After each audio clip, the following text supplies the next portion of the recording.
नमस्कार दोस्तों, मेरा नाम है भालचंद्र। ब्रह्मांड सिद्धाष्ट्रो में आप सभी का स्वागत है। आज के इस वीडियो में हम चर्चा करेंगे कि यदि कुंडली में शुक्र पंचम स्थान में है तो इसके मिलने वाले जो परिणाम है वो किस प्रकार से मिल सकते हैं, इसके बारे में चर्चा इस वीडियो में हम करने वाले हैं। अपना जो चैनल है ब्रह्मांड सिद्धाष्ट्रो, इस चैनल पर हर जो कुंडली होती है, कुंडली के हर स्थान में शुक्र के जो परिणाम होते हैं वो किस प्रकार से मिल सकते हैं, उसके बारे में वीडियो अपलोड हो रहे हैं। आप उसका आनंद जरूर लीजिए।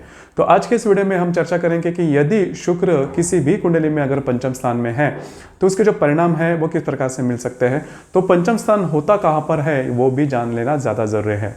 जैसे कि यहाँ पर आप देख रहे हो कि जो कुंडली दी गई है तो शुक्र जहाँ पर है उस घर को ही पंचम स्थान कहा जाता है। तो आपके कुंडली में अगर इसी स्थान में अगर शुक्र है तो उसके मिलने वाले परिणाम किस प्रकार के हो सकते हैं उसके बारे में चर्चा करेंगे। तो सबसे पहले और सबसे महत्वपूर्ण जो बात है जो कि ये जो पंचम स्थान है, यह पंचम स्थान आपके लव लाइफ के बारे में ज़्यादा बोलता है। मतलब आपका लव लाइफ किस तरह से होगा या फिर आपका लव लाइफ है वो किस तरह से आगे बढ़ेगा उसके बारे में ये पंचम स्थान ज़्यादा बोलता है।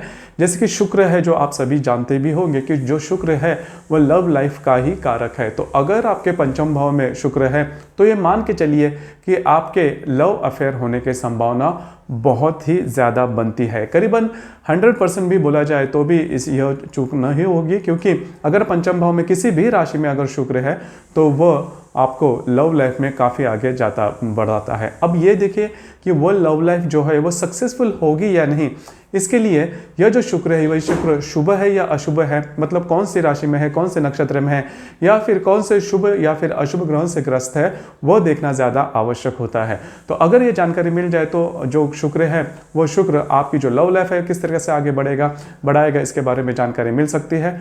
दूसरी ज़्यादा महत्वपूर्ण बात, अगर आपके पंचम भाव में अगर शुक्र है तो आपकी जो शिक्षा है वो काफ़ी अच्छी तरीके से पूरी होती है। मतलब उच्च शिक्षा जिसे हम बोलते हैं वो अच्छी तरीके से पूरे होते हैं। लिखाई पढ़ाई में वो जो व्यक्ति होता है वो काफ़ी अच्छा होता है। और जो लैंग्वेजेस होते हैं, मतलब अलग अलग प्रकार के जो विषय होते हैं शिक्षा में, उसमें जो लैंग्वेजेस है उसमें उस व्यक्ति की जो कमांड होती है वो काफ़ी अच्छी देखी जाती है। उसी प्रकार स्कूल और कॉलेजेस में यह जो व्यक्ति होता है, यह व्यक्ति जो स्टेज शो होता है, स्टेज परफॉर्मेंस होती है या फिर ड्रामाज वगैरह होते हैं, उसमें यह जो व्यक्ति होता है वो काफ़ी आगे ज़्यादा है। अब देखिए, दो बातें होती है। कई जो लोग होते हैं वो एक्टिंग या फिर जो ड्रामा परफॉर्म करते हैं वो अपने खुशी के लिए करते हैं। तो ऐसी जो चाह होती है वो चाह अगर पंचम भाव में शुक्र है वो देखी जाती है। मतलब इसका मतलब ये नहीं है कि आप अगर एक्टिंग करते हो तो उसी से आप अर्न भी करोगे, मतलब ये बात नहीं होती। लेकिन अपने खुशी के लिए जो पैशन जिसे हम कहते हैं वो पैशन यहाँ से देखे जा सकते हैं। तो अगर आपके पंचम भाव में शुक्र है तो यह भाव काफ़ी अच्छे तरीके से देखा जा सकता है। उसी प्रकार यह जो लोग होते हैं कला के प्रति इनकी जो भावना है तो काफ़ी अच्छी देखी जाती है। ड्राइंग या फिर फोटोग्राफी वगैरह जिसे बोलते हैं या फिर पिकनिक पर जाना इन्हें काफ़ी ज़्यादा पसंद आता है।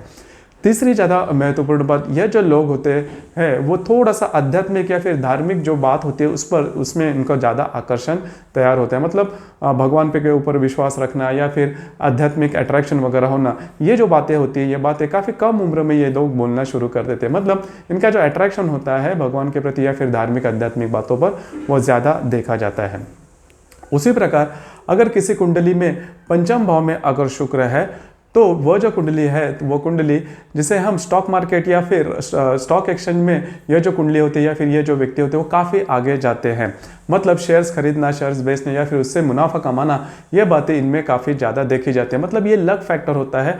अगर आपके पंचम भाव में शुक्र है तो ये बात बहुत ही ज़्यादा देखी जाती है। अगर वो स्वयं के राशि में है, मतलब वृषभ या फिर तुला राशि में है, तो ये जो सभी मैंने बातें बताई इसके आपको अनुभव काफ़ी अच्छी तरीके से आ सकते हैं या फिर मिल सकते हैं। अब आगे देखेंगे कि सबसे महत्वपूर्ण बात, इस भाव से संतान सुख भी देखा जाता है। मतलब मोटे तौर पर अगर देखा जाए तो संतान सुख किस तरह से मिलेगा उसके बारे में देखा जाता है। और सबसे इंपॉर्टेंट बात, प्रथम संतान किस प्रकार से होगी यह भी इस भाव से देखा जाता है। तो अगर यह इस भाव में अगर शुक्र है तो मान के चलिए कि जो पहली संतान होगी वह बालिका होने के चांसेस ज़्यादा बनते हैं। हालांकि लड़का या फिर लड़की ये दोनों भी वैसे देखी जाए तो सेम ही है, लेकिन अगर शुक्र अगर पंचम भाव में है तो पहले लड़की होने के चांसेस थोड़े ज़्यादा बढ़ते हैं। बस वही बात है। लेकिन इसमें भी वह जो शुक्र है, वह शुक्र कौन से राशि में है, कौन से नक्षत्र में है, शुभ अशुभ ग्रह के किस शुभ अशुभ ग्रह के साथ योग बना रहा है, यह भी बातें जानना ज़्यादा ज़रूरी होता है, तो उससे वो पता लगाया जा सकता है। लेकिन अगर पंचम भाव में शुक्र है तो आपको संतान सुख काफ़ी अच्छे तरीके से मिल सकता है। उसी प्रकार जैसे मैंने कहा कि यह जो भाव होता है वह इसे कोण स्थान भी कहते हैं। जैसे मैंने चतुर्थ भाव या फिर प्रथम भाव के बारे में कहा कि प्रथम, चतुर्थ, सप्तम और दशम ये जो भाव होते हैं इसे केंद्र भाव कहा जाता है, और पंचम और नवम जो भाव होते हैं वो इसे कोण भाव या फिर कोण स्थान कहा जाता है। तो केंद्र कोण में आने वाले जो ग्रह होते हैं वो आपके लिए बहुत ज़्यादा महत्वपूर्ण होते हैं। जैसे कि मैंने कहा कि अगर पंचम भाव में शुक्र है तो वो आपके लिए काफ़ी ज़्यादा महत्वपूर्ण साबित होता है। उसी प्रकार पंचम भाव से आपकी जो मतलब स्पोर्टी नेचर है वो भी देखी जाती है। तो यह जो शुक्र है, यह शुक्र जो ग्रह है वो स्त्री ग्रह है। तो खेलने की जो चाह होती है इन व्यक्तियों की, वो इंडोर गेम्स को ज़्यादा पसंद करते हैं।